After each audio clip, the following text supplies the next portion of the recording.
এগুলি কি অবস্থা ভাই? যেটা র ব্যবহার করতে হয়, যেটা কিন্তু নষ্ট হয়ে গেছে।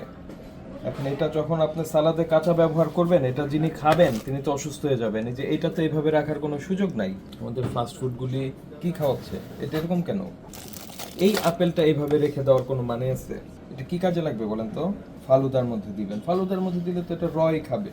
সেটা তো দেখেন অবস্থাটা কি হয়েছে, নষ্ট হয়ে গেছে না? এই ডিম, এই দেখেন এই যে ডিমের গায়ে কিন্তু মুরগির পায়খানাও লেগে আছে। সেইটার সঙ্গে আপনি ক্যাপসিকাম মানে দুইটা, এটার মধ্যে কি হয়? এটার মধ্যে খামির মারি ময়দা ময়দা তো ওয়াশের জন্য খামির দিয়ে কি হয়? খামির দিয়ে নান হয়, তারপর আপনার ছোলা বাটারা। দেখেন আপনার নাম কি? খাইরুল মোল্লা। জনাব খাইরুল মোল্লা। আচ্ছা খাইরুল মোল্লা, এই যে দেখেন আপনার এই যে এগুলি এগুলি কি অবস্থা ভাই? এগুলি তো অনেক সময় র ব্যবহার করতে হয়, তাই না? এই যে এটা র ব্যবহার করতে হয়, কিন্তু দেখছেন এগুলি যে ডিগ্রেডেড হয়ে গেছে, পচে গেছে, খেয়াল করেছেন? যেটা কিন্তু নষ্ট হয়ে গেছে। এখন এটা যখন আপনি সালাদে কাঁচা ব্যবহার করবেন, এটা যিনি খাবেন তিনি তো অসুস্থ হয়ে যাবেন। এই যে এটা তো এইভাবে রাখার কোনো সুযোগ নাই। আমাদের ফাস্ট ফুডগুলি কি খাওয়াচ্ছে? এটা এরকম কেন? এই আপেলটা এইভাবে রেখে দেওয়ার কোনো মানে আছে? এটা কি কাজে লাগবে বলেন তো? ফালুদার মধ্যে দিবেন, ফালুদার মধ্যে দিলে তো এটা রই খাবে। সেটা তো দেখেন অবস্থাটা কি হয়েছে, নষ্ট হয়ে গেছে না? কোনো কি হলো না, মানে কষ্ট পেলাম। এটাও একই অবস্থা। এই ডিম, ডিম হচ্ছে এই দেখেন এই যে ডিমের গায়ে কিন্তু মুরগির পায়খানাও লেগে আছে। সেইটার সঙ্গে আপনি ক্যাপসিকাম মানে দুইটা, এটা তো ঠিক হয়নি। এই জিনিস যদি, এই বেসিক জিনিস যদি আমাদেরকে এসে আপনাদেরকে বোঝাতে হয়, সেক্ষেত্রে তো আপনাদেরকে আমরা ফাইন করব, জরিমানা করব আপনাদেরকে। ডিম রাখতে হলে ডিম আলাদাভাবে রাখতে হবে এবং সেটি ধুয়ে রাখতে হবে। যেমন এই যে এটা কি মাংস না? চিংড়ি। চিংড়ি মাছ। এটা কি? চিজ। চিজ আর চিংড়ি কি একসঙ্গে থাকবে?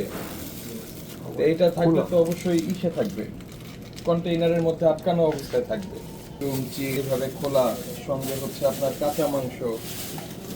তো আই এম সরি, আমরা আসলে আপনাদের আরো নিবিড় নজরদারির মধ্যে আনতে হবে। আর শাস্তির মাত্রা বাড়াতে হবে আর নিবিড় নজরদারির মধ্যে আনতে হবে, না হলে আপনারা চেঞ্জ হবেন না। এগুলি কবে এসছে বললেন না তো?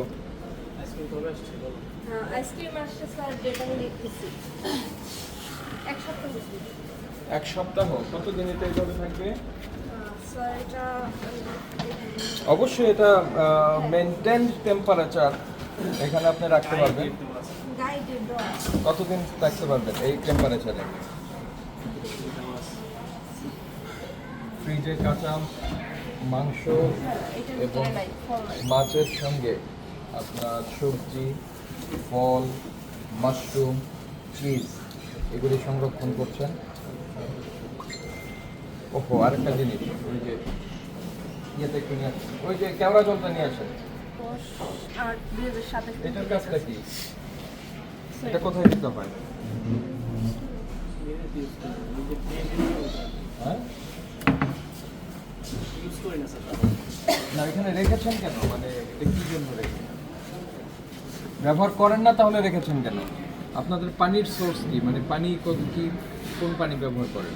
স্যার খাবারের জন্য ওই যে এটা ফিল্টার আছে, আর কিসের জন্য ব্যবহারের জন্য ওখানে আমাদের মার্কেটের নেই।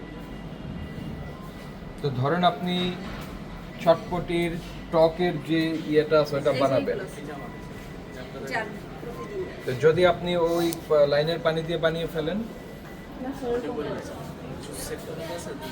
এখান থেকে। আমি আপনাকে বলি, এই যে ফুচকা বিভিন্ন জায়গায় ফুচকার তৈরির জন্য যে টক বা যেগুলি ব্যবহার হয়, তাতে মানুষের বর্জ্যে যেই জীবাণু পাওয়া গেছে, আপনাদের এই ফুচকা টুচকার মধ্যে সেই জীবাণু পাওয়া গেছে। এটার সোর্স আমরা ধারণা করছি যে পানি। আপনারা যথাযথভাবে বিশুদ্ধ পানি ব্যবহার করছেন না বলে এই ঘটনাগুলি ঘটছে। পাশাপাশি আপনার এখানে যেগুলি দেখলাম আমরা, ফ্রিজের ম্যানেজমেন্ট একেবারেই ঠিক নাই, আপনি দেখেছেন না? তারপরে এইটা ব্যবহার করা যাবে না, তো এটা তো ফুড গ্রেডেড কোনো কিছু না। এখানে কোথাওই লেখা নাই যে এটা খাবারে ব্যবহার উপযোগী। মোরওভার নিরাপদ খাদ্য কর্তৃপক্ষ এই জিনিস ব্যবহার করতে নিষেধ করে দিয়েছে। জানেন আপনি? জেনে রেখেছেন কেন? আপনি কি কি বানান? Hi Chinese continental. আলহামদুলিল্লাহ, সবই বানান। স্যার এটা হচ্ছে মোমোপাতি। মোমোপাতি। তো মোমোপাতি, স্যামন ফিশ এগুলি কি এভাবে রাখা যায়? একটু বলেন আমাকে, এটা কি রাখা যায়? আপনি এটার জন্য ওই ধরনের প্লাস্টিকের কন্টেনার ঢাকনাযুক্ত, এগুলি তো কোনোটারই ঢাকনা নাই, আবার ঢাকনা দিতে কি ভাই কষ্ট লাগে? এই যে আপনার গেস্টরা এখানে বসে যে খাওয়া দাওয়া করবে, তো খাওয়া দাওয়া করার পরে তো বাসায় গিয়ে অসুস্থ হয়ে যাবে। অসুস্থ হওয়ার পরে সে তো বুঝবেও না যে এত ভালো জায়গায় এত দাম দিয়ে খেলাম, অসুস্থ হলাম কিভাবে। এই কারণে অসুস্থ হবে। বুঝতে পেরেছেন? এগুলি আলাদা ঢাকনাযুক্ত প্লাস্টিক কন্টেনারে সংরক্ষণ করতে হবে। মাছ, মাংস, সবজি এগুলি মিক্সিং হবে না। আপনার জায়গা ছোট, একই ফ্রিজের মধ্যে যেহেতু রাখতে হবে, প্রত্যেকটার জন্য আলাদা আলাদা কন্টেনার ব্যবহার করতে হবে ঢাকনাযুক্ত। বুঝতে পেরেছেন? এগুলি বেসিক রে ভাই। আর যদি এগুলি না বুঝতে পারেন তাহলে নিরাপদ খাদ্য কর্তৃপক্ষের ওয়েবসাইটে যেয়ে নির্দেশনাটা নিয়ে নেবেন। হোটেল রেস্তোরাঁর জন্য নির্দেশনা কি?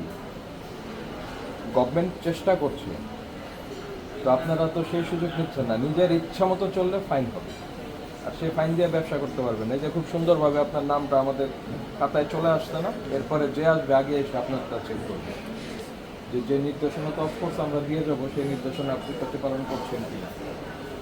একটা সিম্পল জিনিস দেখেন, এই যে এটা একটু নামান, সিরাপ। এই পাশে সিরাপ। এই যে সিরাপটা ব্যবহার করছেন, এই ঢাকনাটা লাগায় রাখা যায়, এইটার এখন এই মেয়াদ দিয়ে কোনো কিছু হবে? এই মেয়াদ যাহাই থাকুক, এটা তো ইনগ্রেডিয়েন্ট তো নষ্ট হয়ে গেছে বাতাস সংস্পর্শে, এটা যাবে শুকিয়ে, এটা লিকুইডটা হয়ে যাবে। এগুলি হচ্ছে ভাই, এটা তো একেবারে আপনার এত ক্যালাস হলে তো মুশকিল।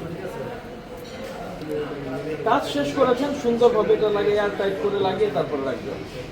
যেটার ব্যবস্থা আছে সেটাও করছেন না আপনি, তাহলে কিভাবে হবে?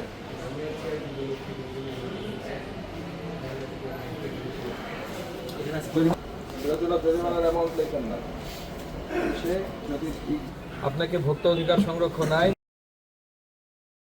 আজকে সতর্ক করে 30,000 টাকা ফাইন করছি, জরিমানাটা পরিশোধ করেন।